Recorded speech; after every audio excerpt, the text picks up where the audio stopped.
Well, Klay has some of the most red-hot records we've ever seen. Most points in a quarter, most threes in a game, tied for most threes made in a row, 10 in a game, and the 60 points on those 11 dribbles. Real quick, Rip, which one of these impresses you most?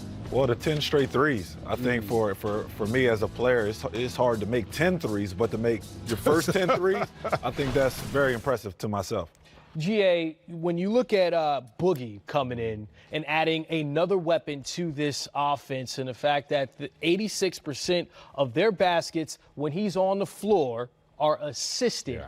And then the Wizards were like, okay, we're going to crowd the three-point line and not give them that.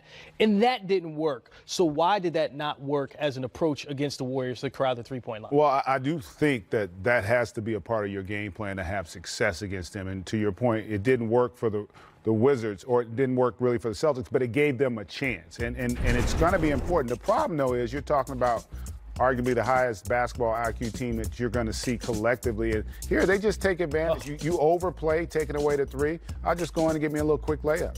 Again, the ball movement, the spacing, the movement without the ball. And what they do a great job of is every aspect of their offense is the option.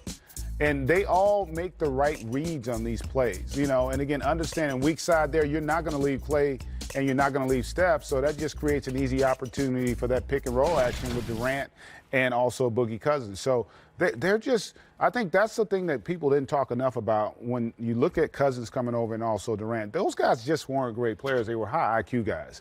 Like, they also have an ability to play without the basketball. They can make all the plays out on the floor. And Boogie doesn't have to Klay's point, he doesn't have to get 25 and 13. If he's getting 17 and 7 for them, you know, that's the equivalent of him getting 25 and 13 on another team because of all the talent they play with. And he becomes another guy that you have to account for defensively. And when you look at the spacing they create, man, they become almost unguardable at times when they're clicking. Rip, when you look at the Warriors and their adjustments offensively, that's easy to see. But defensively against Boston, they also made some adjustments in that game. Oh, yeah, people forget how great of a defensive team this team is. I mean, when you look at the numbers, they slipped a little bit from the previous 2 years. But this is a team that really kind of gets at it. And it starts with Klay Thompson and his ball pressure.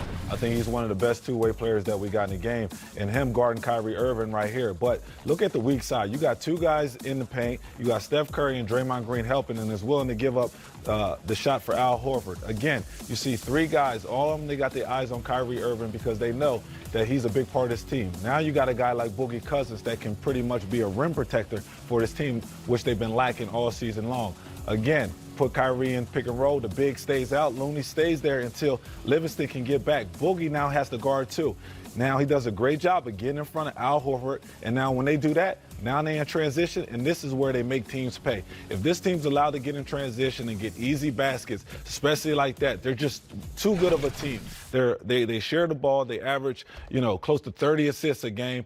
This is a team that's tough to beat, not just because their offensive game, but their defense has also been great too. Certainly a dynamic ball club. We all know about the Splash Brothers, but now they have the Splash Cousins. I mean, he's shooting 57% from three-point range since coming over.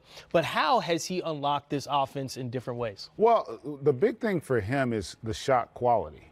Okay, when you're the focal point of the offense, oftentimes you're going to take a lot of 9-1-1s. You're going to have to create all your own offense. And you see here, offense gets creative for him. I mean, these are not hard shots.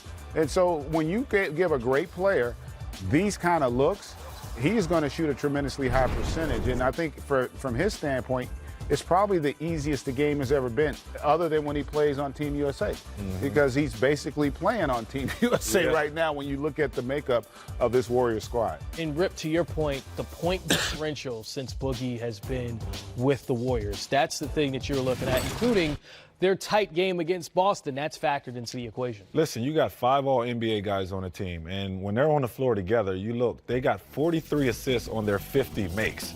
So that's very impressive to me, because anytime you got a superstar type caliber guy, you got 2 former MVPs, a lot of times guys try to take it upon themselves to kind of be the leader on the offensive end.